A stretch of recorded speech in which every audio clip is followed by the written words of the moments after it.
আসসালামু আলাইকুম। আপনারা দেখছেন শেষ জামানার গল্প। আজকে আমরা কথা বলবো ভ্যাকসিন নিয়ে। 2020 সালে যখন আমি ঢাকায় ছিলাম তখন করোনার মহামারী শুরু হয়। এটা পুরো ওয়ার্ল্ডে খুব ভয়ঙ্করভাবে ছড়িয়ে পড়ে। আর তারই কিছুদিন পর করোনার ভ্যাকসিন নিয়ে আসে আমেরিকা এমনকি উন্নত বিশ্ব। সেই ভ্যাকসিন নেওয়ার জন্য সবাই মরিয়া হয়ে ওঠে, এমনকি আমি নিতে চাইছিলাম। কিন্তু আমি গুগলে একটা গ্রুপ থেকে জানতে পারি যে এই করোনার ভ্যাকসিন ভয়ঙ্কর একটা ধরনের ফাঁদ।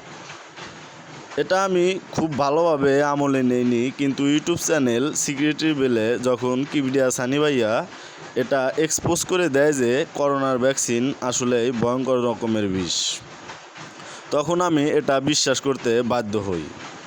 আর 2023-24 দিকে এসে সবাই তো বুঝেই গেছেন যে আসলে এই ভ্যাকসিন নেওয়ার ফলে কত ধরনের প্রায় সবারই নানাবিধ শারীরিক সমস্যায় ভুগছেন। এমনকি আল জাজিরার মতো ইন্টারন্যাশনাল নিউজও এটা নিউজ করেছে যে যারা করোনার ভ্যাকসিন নিয়েছিল তারা আপনার ক্যান্সারের ঝুঁকি অনেক বেড়ে গেছে তাদের ভিতরে। ইদানিং বাংলাদেশে আপনার টাইফয়েডের নামে একটা ভ্যাকসিন দিচ্ছে, যেটা 15 বছরের নিচের থেকে শুরু করে এই ভ্যাকসিনটা দিয়ে আসছে। তা আপনাদেরকে বোঝা উচিত যে আপনি যখন অসুস্থ হন তখন অবশ্যই আপনি ডাক্তারের কাছে যান বা কবিরাজের কাছে যান। তো আপনি ডাক্তারের কাছে গিয়ে টাকা দেন, ওষুধ নেন, বা কবিরাজের কাছে গিয়েও টাকা আপনার দিতে হয়। তো ফ্রিতে তো ডাক্তার বা কবিরাজ আপনাকে চিকিৎসা করবে না।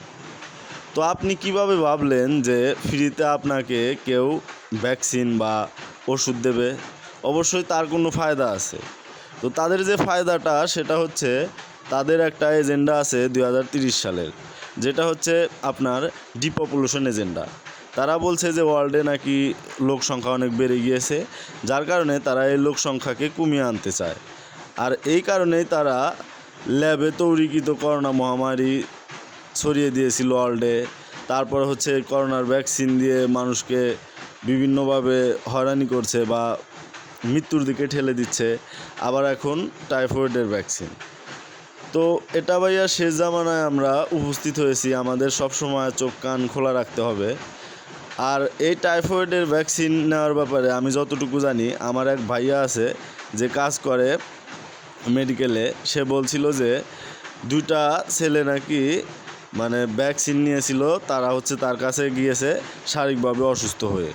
তো তারপরে সে ঊর্ধ্বতম মেডিকেল কর্মকর্তার সাথে যোগাযোগ করে, এমনকি বলে এই ভ্যাকসিন দেওয়াটা কি ঠিক হবে আমাদের ছেলেদের বা আমাদের সন্তানদের? তখন সেই ডক্টর তাকে না করে বা নিষেধ করে।